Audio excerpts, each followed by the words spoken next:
Here's my review of Toy Story 5.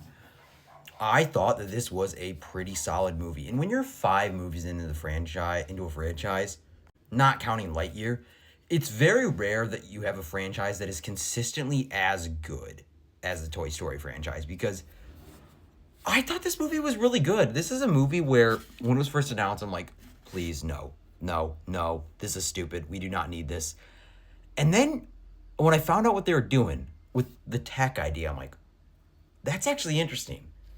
Because they did say, like, oh, we read the script and we saw what we had to, like, I saw, like, an interview with Tim Allen. He said that he read the script and that's what encouraged him to actually sign on. And it's like, of course, outside of the millions and millions of dollars.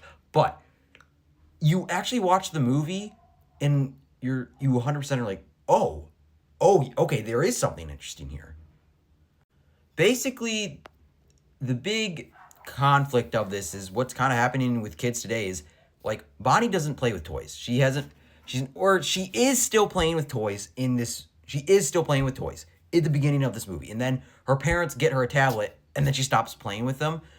But it's interesting because early on in the movie, she tries to go and talk to meet some kids and she can't because she wants to play with toys and they're just on a tablet. And that's like actually really fascinating.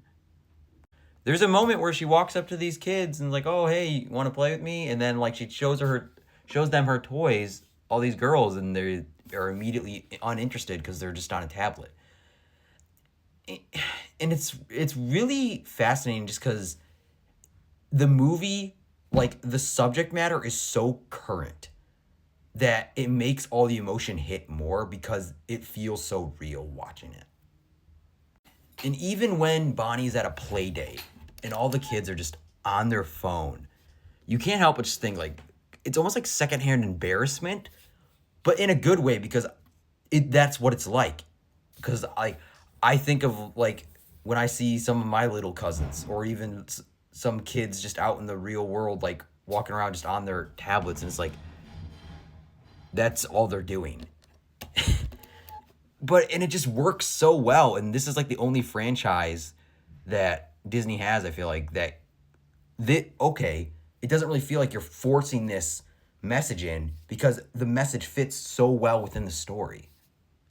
Another thing that this movie does really good is there's a really great like watercolor animation. Like when you see like when Bonnie is playing with her toys, when you see what she envisions, what her imagination is like when she's playing with her toys, is just it's really cool. It's kind of similar to the opening of Toy Story 3 with the train sequence. And it's really cool. It was awesome. And we got to get to the elephant in the room. And yes, Woody is back.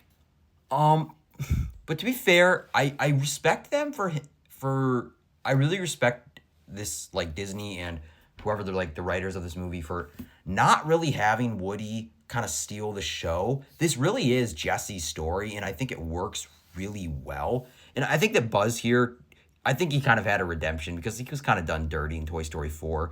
And there's a whole mini subplot with like these buzzes that like these high-tech buzzes that wash up on this island. That whole like scene is just so cool. It's really fun, and it does kind of get into like some suspension of disbelief. I mean, it is. Should I really be pointing that out in a Toy Story movie? Like with some of the stuff that happens later on, with like of how these new advanced ones can actually fly and actually do a lot of this cool stuff. But like I said, this is also a Disney movie about talking anthropomorphic toys, so I really don't think I should criticize that part.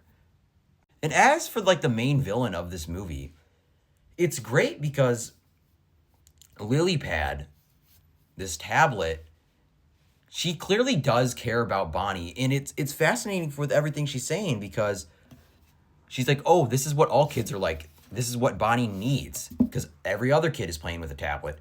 Your toys. Bonnie doesn't need you anymore. And it's fascinating because I know a lot of people are also sick of like, sometimes people have been sick of like movies not having like real villains, truly evil villains, and they're all like, oh, they gotta have a redemption arc, or oh, they're not actually that bad. But this is another instance where, yes, it does actually work for her not to be a straight up villain because that's not the way the real world, that's not realistic. You know, like they can't just say, oh, tablets are bad, toys are good. No, because this movie's also smart enough to know technology is here to stay. They call it tech in the movie, but it is here to stay. Kids will continue to use it. Like, that's just the way it is now. So the best thing like you can do, like what Lilypad is saying, like it kind of ends with this great message of utilizing both.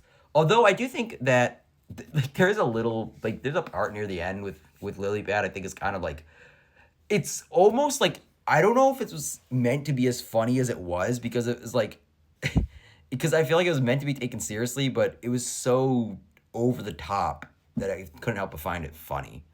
But it was a funny scene. And then it's cool because there when Jessie gets separated, as she's basically at a certain point, and with this other girl, there's these other cool toys and that are like basically abandoned, and you're kind of explained why. Like, oh, this is just a first camera or a first phone before tech, because they talk about how tech is replacing toys like with phones, but this is fascinating because they get the actual tech like a toy camera or a toy phone is of course going to be replaced by a real phone because a phone can do everything. A phone has a camera. A phone is a phone. It works really well. And I was really enjoying this other character in the movie, like where when Jesse was basically, I mean, Jesse's whole subplot, and this girl. Also, I need to also point out like some of the animation on some of these horses and farm animals was so good. And Jesse's whole subplot, like with this girl, is pretty good, and I think that it the way it ends, it all comes around in the end. And I'm gonna basically just get into full spoilers.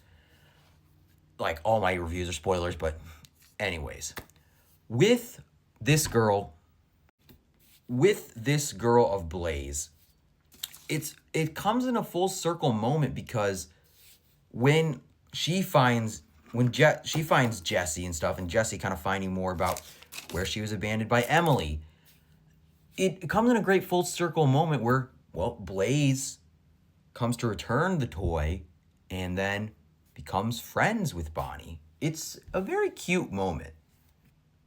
There's also like a couple jokes that do kind of feel like I watched another review and they say like how, and I agree with what they said, of how it kind of feels beneath Toy Story, like because there's a couple of like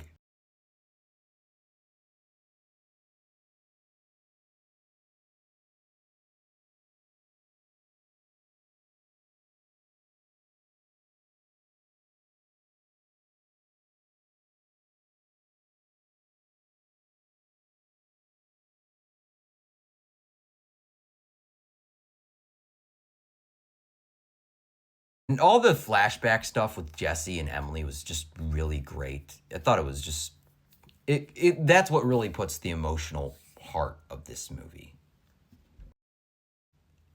And Bo Peep is in this movie, but like barely, like not even a little bit. Really, just at the beginning and towards the end, because then we just get to Woody just as a plot device, just to have Woody and Buzz reunite. But like I said, I like how it's focused on Jesse because it's like if we're gonna come back and make a fifth Toy Story movie, how about we don't just use the same characters again? And I respect that, and I think it was done well for the story. Overall, this was a really solid movie. Like I, like many other people, were very skeptical when they announced Toy Story 5. But I watched it, and and as soon as I kind of figured out what they were doing, like, okay, this story feels relevant, this story feels necessary, and it's the kind of movie where you watch and you're like, okay, after I watched it, I'm like, I understand why Disney needed to make that. Obviously, money, I get it. But the story here, I genuinely do think is good enough. I think it is relevant, and I think that the emotion is still here, like with all the Toy Story movies. And yeah, it is kind of like the sloppiest of the Toy Story movies because I do also, like, this movie also does have vibes of like, oh, our recent movies weren't performing well, let's go back to what works. And it is a little sloppy in that sense, but overall, it still has great emotion. It still has a lot of great comedy and a lot of great heart. It genuinely is a really good movie. It's not like as good as the original trilogy, but it's a solid movie. Definitely go check it out.